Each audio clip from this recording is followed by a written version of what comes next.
What's up, guys? Readiness Reviews back with you again. We're doing another military surplus firearms unboxing today. And today I actually got kind of lucky. The box is finally in decent condition. Usually I get them and they are all beat to heck, but this one is actually looking pretty good. Now this is an extremely large box. It is very long, hangs off the side of the table, so we are looking at a long gun today.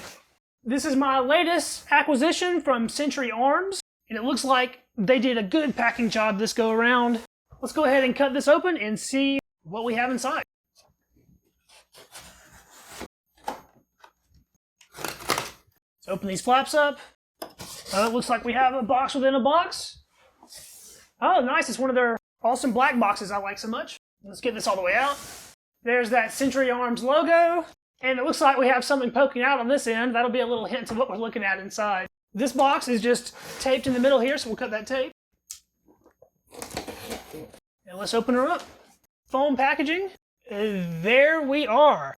Looks like Century included just a little bit of paperwork with it. An NRA card, and a couple little Century product catalogs. But this rifle, though, let's get it out of the box. This, my friends, is something that I've wanted for several years. This is a Swiss G .1911 rifle. See what Century's little tag has to say about it. Rifle Bern G1911, 7.5x55mm Switzerland. This is my latest and possibly last addition to my Swiss rifle collection. This one was supposed to be in very good condition. They also have good condition rifles, and they had excellent condition rifles, but I'm not sure if those are still in stock or not. Let's take a look at the overall condition on this one. So the stock itself does have some little dings and dents, but doesn't look too bad. I don't see any major cracks or anything like that. Sometimes you'll find these rifles have stickers on them from when they were shot in competition, which is very popular over in Switzerland. There's nothing like that on this rifle as far as I can tell. But I would say that the wood on this does look like it's in very good condition to me. Now this side of the rifle looks outstanding. The bluing is very strong, not worn, looks really good. The other side, though, is a different story. So we definitely have some surface rust going on.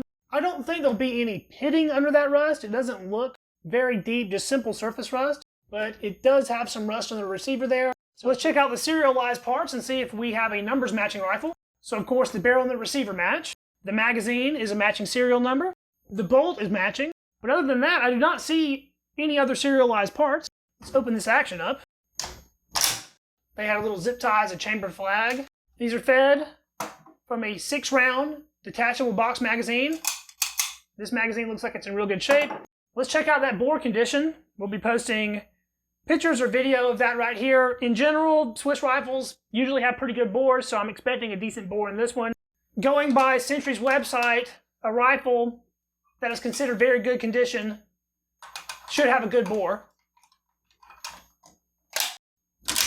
So from the physical condition, I'm very happy with what I got for my money. I think I paid $415 for this rifle with shipping. Compared to the average market price for these rifles currently, that's an extremely good value. The bolt handle on this one appears to be the original material. It doesn't look like one of the new modernized rubber replacements. We'll do a quick historical rundown on this one. So on my channel, we've looked at several different Swiss military rifles. I have a video on the direct predecessor to this rifle, which is the 1896-11.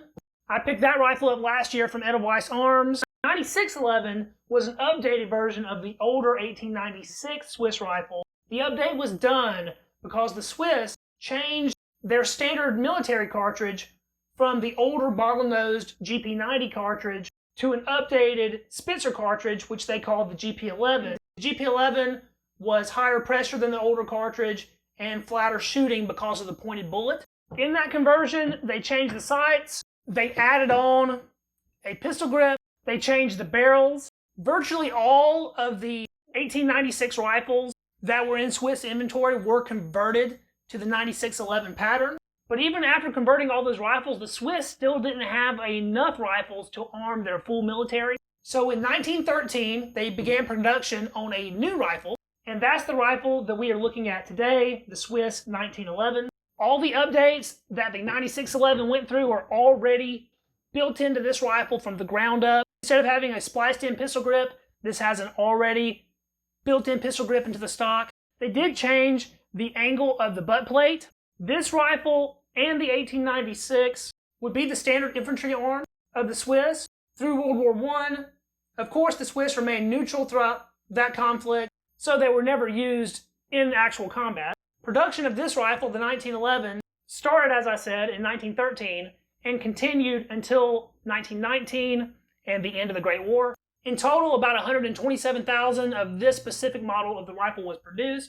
Like any Swiss firearm, the G1911 is renowned for its quality of manufacture and fantastic accuracy. The barrel on this rifle, like the other Swiss rifles, is free-floated.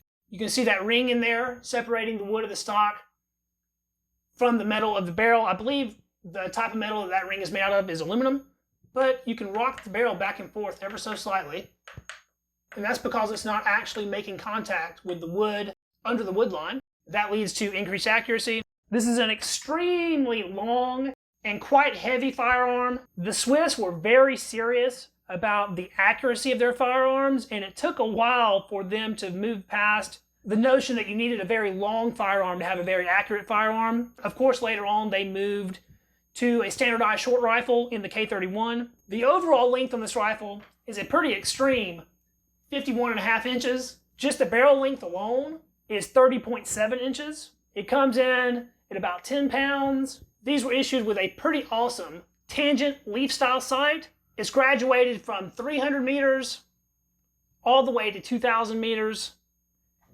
and easily adjustable with a push button and slide. Let's check out the import markings on this one. So those are not actually too bad. Now it's long and it runs the length of the receiver there, but I have seen much worse. At least it's close to the wood line. Century Arms International, made in Switzerland, W+F Bern, and it has the caliber there, 7.5x55mm, 1911. Not too bad on that.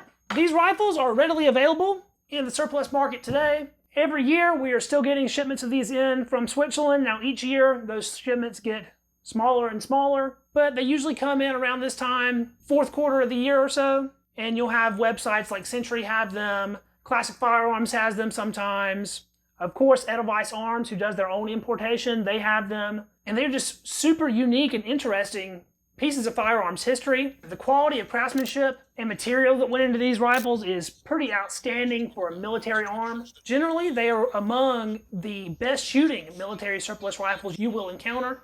The action is very smooth and pleasurable to operate. The accuracy, of course, is fantastic. They have great triggers, and ammo is not impossible to find. I did just notice something about this one, and that is it has a P mark on the receiver there above the serial number. That P mark means that this rifle was purchased by the former soldier that was issued the rifle after their service ended. So at some point after leaving military service, it made its way onto the civilian market and was picked up and imported to the US, which is a pretty interesting journey for this particular rifle. Now, a lot of people really enjoy looking under the butt plates of Swiss rifles because the Swiss would put what they call troop tags under there, which was an information card for the soldier that the rifle belonged to. Those tags would have phone numbers, addresses, names of the soldiers. I've seen soldiers that had poems under there and stuff like that. It's very interesting. Now, I have never removed a butt plate on one of my Swiss rifles because I intend to do it all at once. So at some point in the future, I'm going to get all of my Swiss rifles together. We're going to go through and remove all those butt plates and see if any of them have troop tags, and if so, try to decipher what those troop tags say. We'll see how well this rifle cleans up. I'll try to get that surface rust off. I don't think it'll be too difficult. It doesn't seem to be very serious. I'm going to get this one out to the range as soon as possible. For $400, it's hard to be happier about the example that I received. If you're thinking about picking one of these up from Century Arms, I wouldn't hesitate, because last year when they got them in, they all sold out pretty quickly. Hopefully, as of posting this video, they'll still be in stock. Thanks so much for watching, guys. I truly appreciate it. If you like this video, please hit that thumbs up. That helps so much with the Google algorithm in pushing my videos out to other users. Let me know what you thought about this rifle down in the comments, and if you are considering starting your own little Swiss rifle collection, I would recommend it, by the way. If you think someone else you know would enjoy this video, share it to them, because that helps the channel more than anything. And if you want to see more videos like this in the future, please hit that subscribe button. Thanks again for watching, and I'll catch you guys in the next video. See you then. Peace.